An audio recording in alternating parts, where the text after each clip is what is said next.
Hello guys! After a long time, ngayon lang ulit ako gagawa ng third party reading para sa inyo. Kapag nasa live ako, marami ang third party issues. Okay? So, lahat ng mga naisip kong gagawin kong reading, naka-base sa collective ng mga nagjo-join sa live. Since kayo din naman yung mga naka-follow dito. Tingnan natin ngayon yung overall energy ng connection mo at ni person.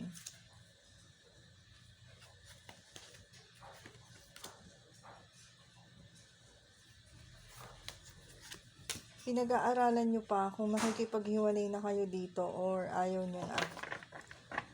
Pero, sa bandang huli, mas pipiliin ninyo na putulin na tong connection na to, guys. Sa mga may third party to, ha. Naiisip nyo rin naman kasi na parang time na eh. Kasi paulit-ulit na lang. Yun yung nararamdaman ko dito.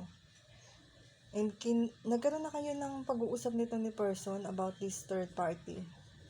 Pero walang nangyayari. So, mas gusto ninyong alisan na lang to. Tignan natin ang overall energy ni person at ng third party.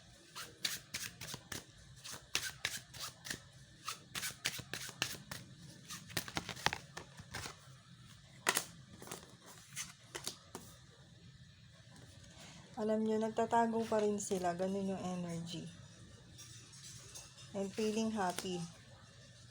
Feeling happy sila.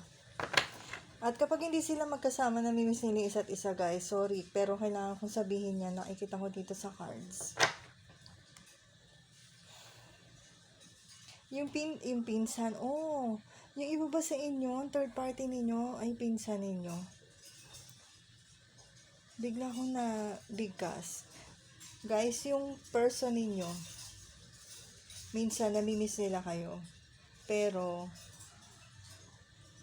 kumbaga, mas masaya sila sa person nila ngayon. Sa third party nila. Tignan naman natin yung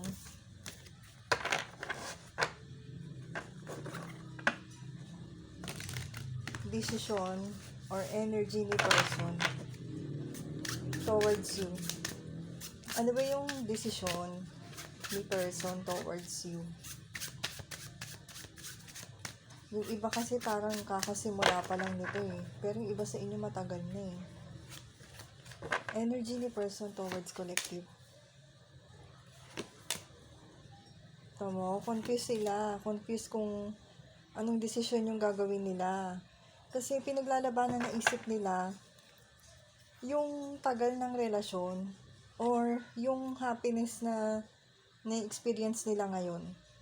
Meron kasi silang nakita dito sa person na to eh, na nagpapasaya sa kanila.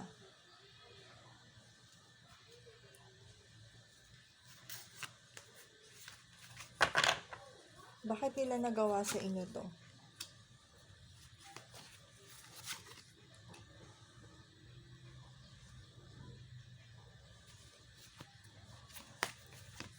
Yung iba sa inyo, guys, may mga pinagdadaanan kayong problema ni person and parang naging outlet lang niya yung paghahanap ng atensyon sa ibang babae, sa ibang lalaki.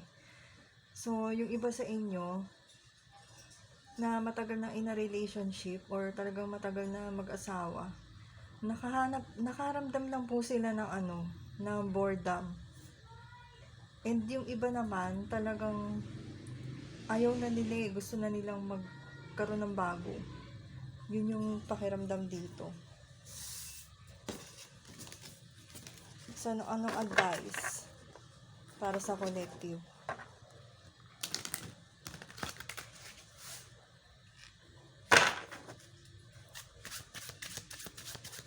Guys, kung meron kayong suggestion na topic ng reading, pwede nyo i-comment sa baba ng video na to. Sa video na to, mababasa ko yan, guys. And then, try natin gawaan ng reading. Ano yung advice para sa collective?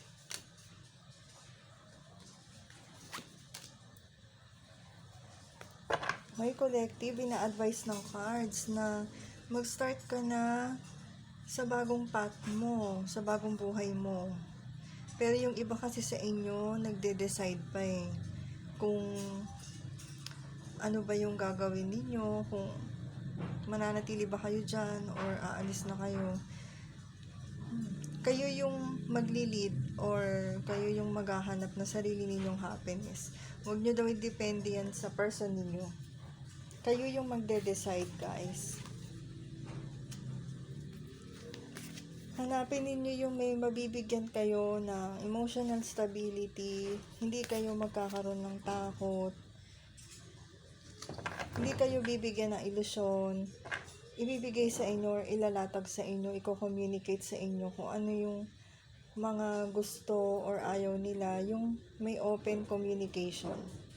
So, ayan, that's all for today. Salamat, Collective, sa panonood. Kung gusto mo ng private reading, i-message mo lang ako. Thank you!